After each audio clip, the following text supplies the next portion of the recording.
All right, so this is part 2 of my photo edit with Kylie from our senior photo session back in October.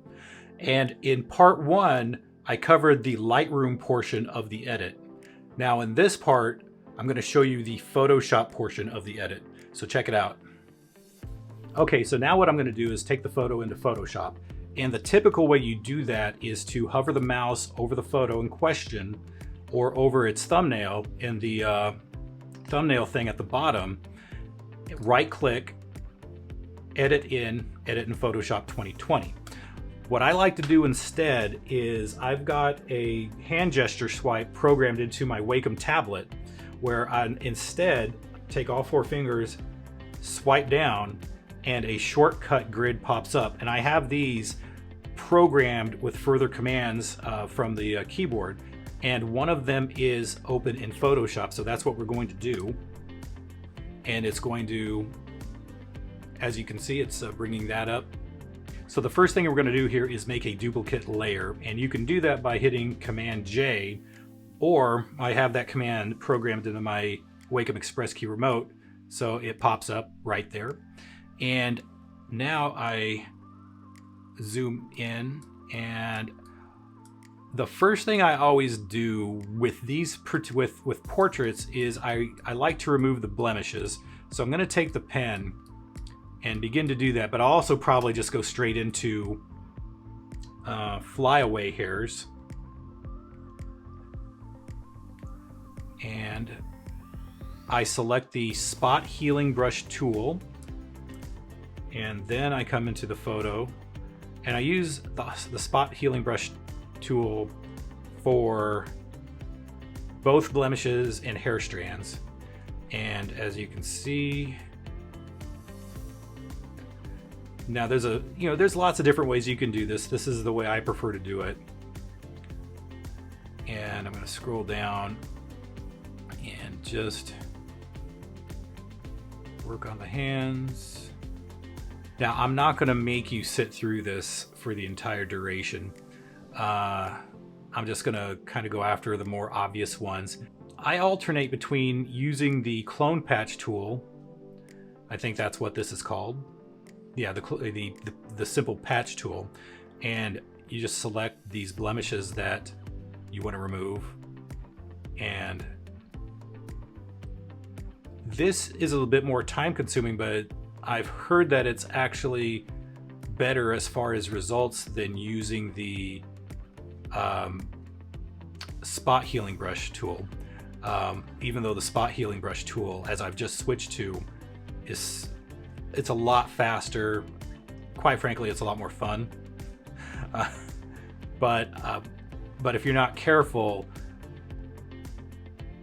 you can begin to duplicate areas on accident, and it ends up looking less appealing. I'm trying to figure out how to articulate why that is, and I apologize for that. But what I tend to do is mix the two methods, depending. All right, so instead of continuing on with the removing the blemishes part, I am going to show you the next step that I tend to do, and that is the clone tool. Now I use the clone tool mainly to remove lines and circles under the eyes. The way I do that is I always set it to lighten in the mode part, and then I turn down the opacity to about 19 or 20. Now with the pen, you could actually select this, press that, and it will respond to the amount of pressure that you're putting on the that you're drawing with. So the harder you're pressing, the more it gets to 100% as far as the opacity, or the lighter you are, the lighter it is. But that's challenging, and I find that it's simply easier to, as far as consistency, to set it to about 18, and then you're good. And switch to brush size here. These 3 lights each do a different So when it's set to the middle one, as you can see, that's the brush. That's rotate if I just wanted to rotate the screen completely. That's the auto zoom so I can zoom in and out. And then we're gonna go back to the brush size one. And then and another thing is I've got on the pen, the bottom button on the pen allows me to move the screen around as I need to, but when I'm ready to start cloning, the top button is set to select the area I want to clone from. So right there, and then I bring it back. Now I'm going to undo that because I like to have the hardness turned down to 0. So I'm going to start over again, and then I try not to go overboard. I do think it's important to leave some texture under the eyes because then they look too fake, and I don't want that.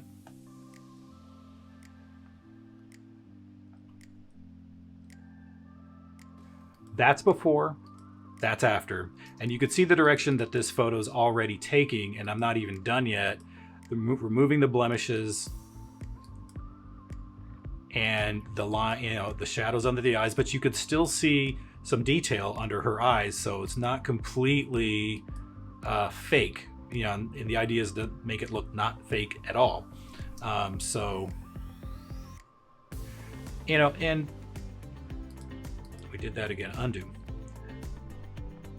Now, you may notice that I keep touting how great the Wacom Express key is and the Wacom tablet is, but I still also use my mouse and my keyboard when it's just a little bit more convenient, or it just depends. I mean, I incorporate all of them. Nothing's really exclusive to the other, but I find that having these tools is an immense help as far as your productivity. You see the light reflecting off her bottom lip.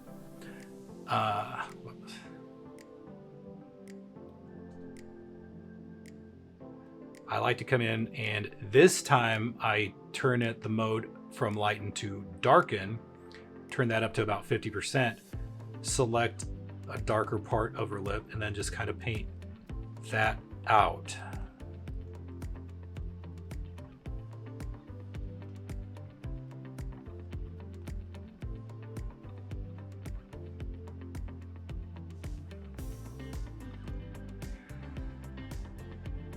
And so again, I'm not going to do this all the way through because I do have a finished version I'm just going to cut to here shortly, but I'm just trying to find any last second things that, when I'm looking through these, I just sort of notice things that I didn't see while we were shooting in the moment. Like this looks like a bird feather of some type. So I'm just going to come through here, select it with the patch tool.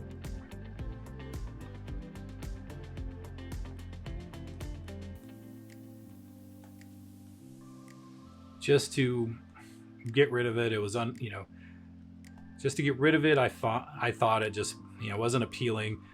In some of those other photos from this session, you see like cigarette butts on the ground and stuff.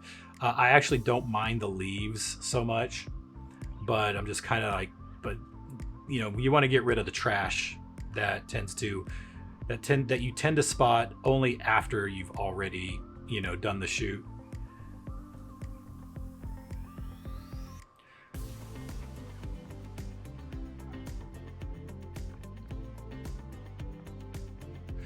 Now, another thing that I'm noticing here is that some of the parts of her that are in shadow tend to be colored in sort of the magenta-ish, bluish, as opposed to her face. You see how warm and sunny her face is. Well, what I'm going to do now is select her hands where she's mostly in shadow, and I'm going to warm those up. And by doing that, I mean, let's see which one. I think this time I'll just try the curves palette and just turn down the reds, turn up the reds, and I'm just feeling my way around on this one. Too much, too green. Yeah, so basically you go into the blue channel and turn down to give a little bit more warmth to her skin. And then I'm going to go back up to the RGB as a whole, turn that up to try to get her hands and her knee as even with her face as possible. And I might also go into adjustments, brighten, and then, hold on, we're back. And then clip it to the curves panel. So instead of the vibrance applying to the entire photo, and I don't know if you can see that as I click back and forth, instead, while the vibrance level is selected, you hold down the option button until you see that little arrow pop up. And what this is going to do is match the selection to the curves layer below it. So instead of applying to the entire photo, it's only applying to that part that just popped up right here that's selected. And the way you select that, if you're not already familiar with it, you hover the mouse over the mask right here, hold down the command, and then click, and that shows you the selection. Deselect, and if you want to see how it looks in black and white as far as a mask, hold down the option and do the same thing, and that's the area that I selected right there. All right, so I think that we may be close to me sort of wrapping up this video.